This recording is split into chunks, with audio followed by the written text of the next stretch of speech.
Di sini sesuatu dimulai, sebuah tradisi. Dalam setiap musibah ada yang disebut sebagai the winners dan the losers. Mari kita jadikan diri kita sebagai the winners.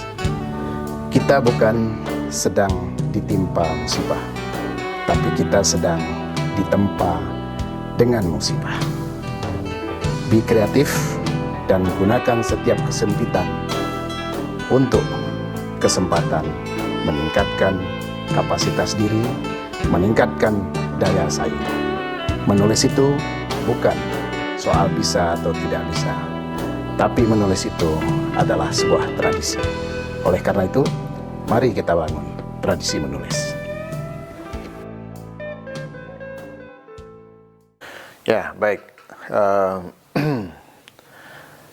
Hari ini kita secara khusus membicarakan tentang the body, ya. Jadi tubuh di dalam konteks politik. Jadi sudah banyak pembicaraan tubuh sosial, ya, tapi tubuh tentu saja itu juga merupakan tubuh ekonomi, ya, tubuh dalam pengertian labor. Jadi tubuh dari dulu selalu dikaitkan dengan labor, tubuh sebagai tenaga kerja. Nah, hari ini secara khusus kita akan bicarakan bagaimana tubuh sungguhnya dia merupakan satu konstruk sosial politik yang selain dia merefleksikan apa yang sedang terjadi di dalam satu masyarakat, tubuh juga sebenarnya merupakan alat, ya. Alat yang bisa mengubah, dia punya kekuatan-kekuatan sugestif, ya, untuk mendorong lahirnya sesuatu. Saya ingin membicarakan 3 isu hari ini di dalam konteks dengan tubuh ini, ya. Yang pertama adalah satu isu normalisasi. Jadi tubuh sesungguhnya merupakan satu alat normalisasi. Jadi normalizing, ya, normalizing proses di mana dalam tubuh manusia itu ada kekuatan-kekuatan value yang bisa dikelola untuk satu proses yang dimanfaatkan untuk menormalkan, ya. Jadi misalnya apa? Ukuran-ukuran tertentu. Jadi tubuh misalnya dalam konteks kesehatan dia punya ukuran-ukuran tertentu dari tubuh dalam arti berat badan, dalam arti tinggi, dalam arti tingkat lemak dan sebagainya, ya, bisa diukur dari skin fold-nya. Jadi kalau kita lihat di balik kulit kita ada skin fold. Ini kalau skinnya di fold ini, dia tingkat ketebalan itu menentukan tingkat tingginya lemak, ya, dalam tubuh itu bisa diukur demikian rupa. Nah, jadi di dalam value yang semacam itu maka tubuh dikenakan serangkaian peraturan untuk pembatasan apa? Pembatasan berat badan, untuk pembatasan juga berat badan yang paling rendah. Seperti kita lihat bayi, ya. Bayi itu diukur berat badan yang harus dipenuhi. Berapa umur bayi 5 bulan itu harus memenuhi berat badan berapa, kalau dia udah 1 tahun itu memenuhi berat badan berapa. Nah, ini adalah satu proses normalizing. Jadi normalisasi melalui tubuh, satu proses normalisasi kehidupan itu dijalankan. Jadi masyarakat yang kadang-kadang juga dianggap, ya, itu terlalu berlebih berat badannya, ya, seperti masyarakat misalnya diambil contoh di Amerika, ya, itu tingkat persentase penduduk yang punya kelebihan berat badan itu tinggi sekali, ya, melebihi dari 20% dari masyarakatnya itu memiliki berat badan yang lebih. Nah, ini adalah satu persoalan nasional yang kemudian perlu mendapatkan satu tindakan-tindakan yang disebut sebagai normalisasi. Jadi tubuh ini merupakan indikator di dalam proses normalisasi yang membuat hidup itu menjadi kembali apa yang disebut tanda petik normal. Jadi dengan demikian tubuh ini ada ukuran normalnya, baik ukuran berat yang maksimal atau ukuran berat yang minimal.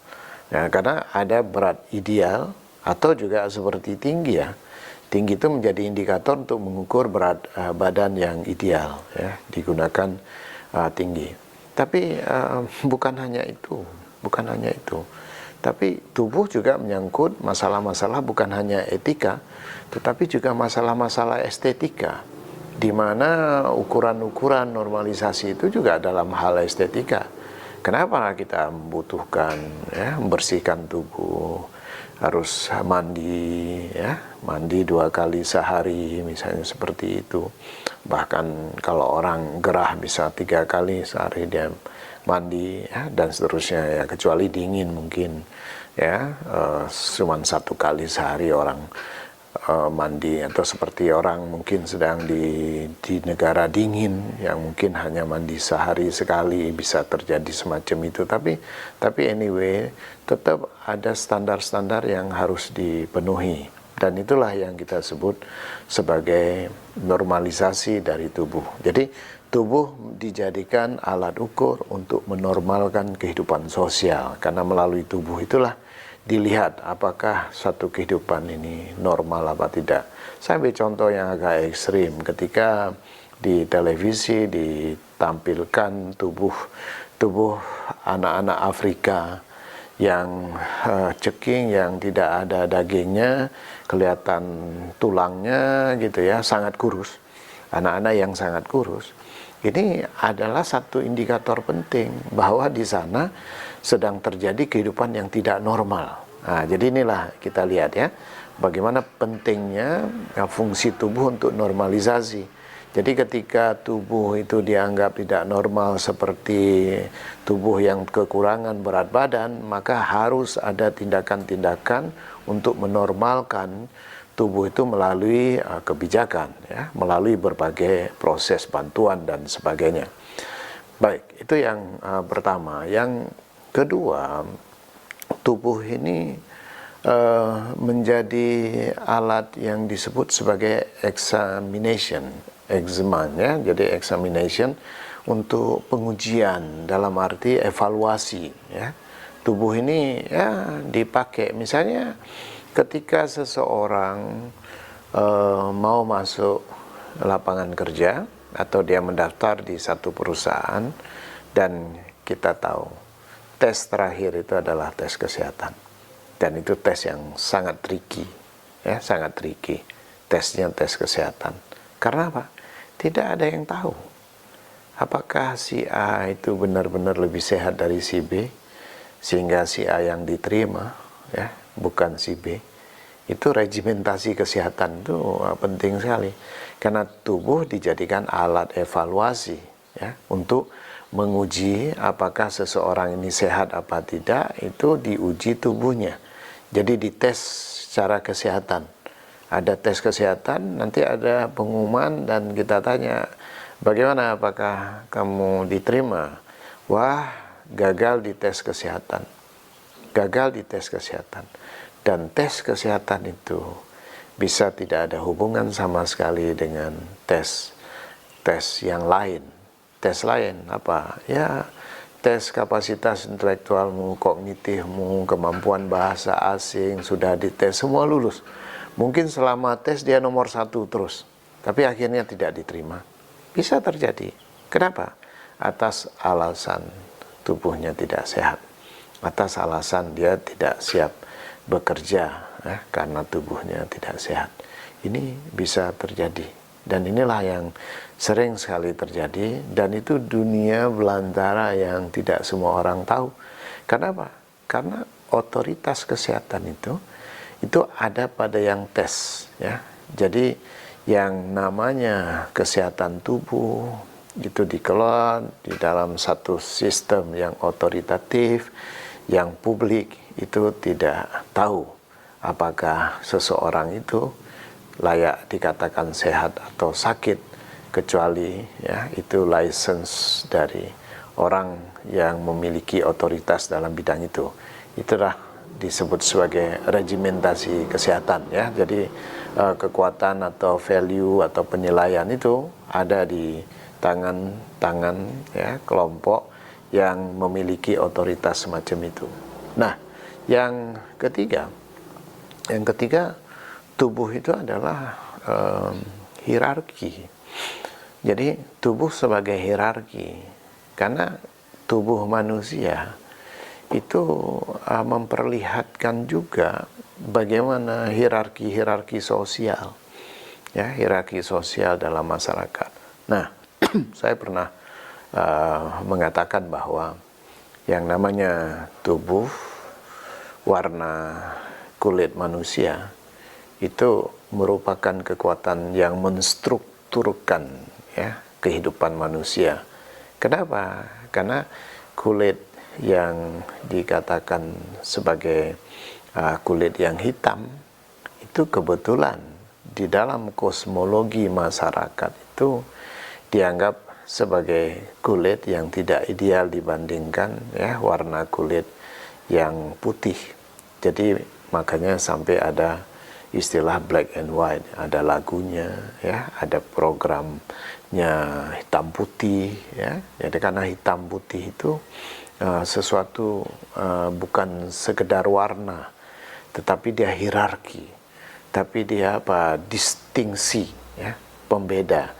Nah, jadi dengan demikian sebenarnya tubuh manusia dia merupakan ciri pembeda yang paling signifikan atau yang paling powerful ya untuk menstrukturkan manusia. Ya, kita selalu bilang tidak ada bedanya hitam dan putih. Ya, secara ideal begitu. Tidak ada bedanya.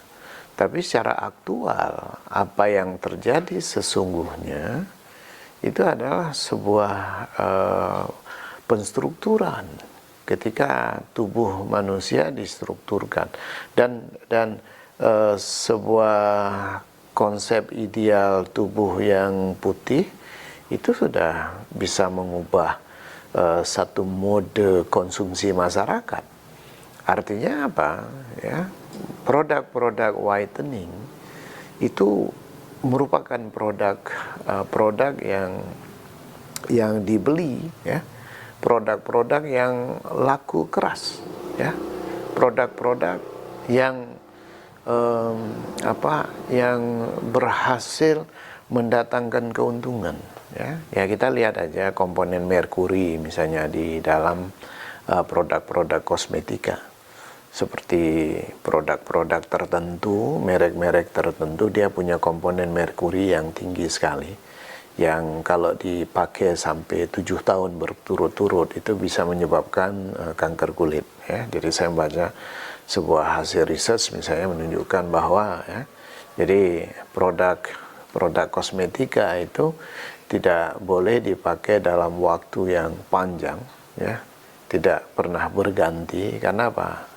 Dia bisa terjadi penumpukan dari bahan kimia tertentu di dalam tubuh manusia atau di dalam kulit atau di wajah, itu bisa menjadi mengakibatkan suatu yang berat ya, atau mengakibatkan sesuatu yang buruk terhadap manusia. Nah, jadi 3 hal tadi, normalisasi ya, kemudian examination ya, jadi suatu pemeriksaan ya atas tubuh atau alat tubuh sebagai alat untuk memeriksa sesuatu, dan juga tubuh sebagai indikator untuk hierarki sosial. Ini membentuk satu struktur di dalam kehidupan manusia.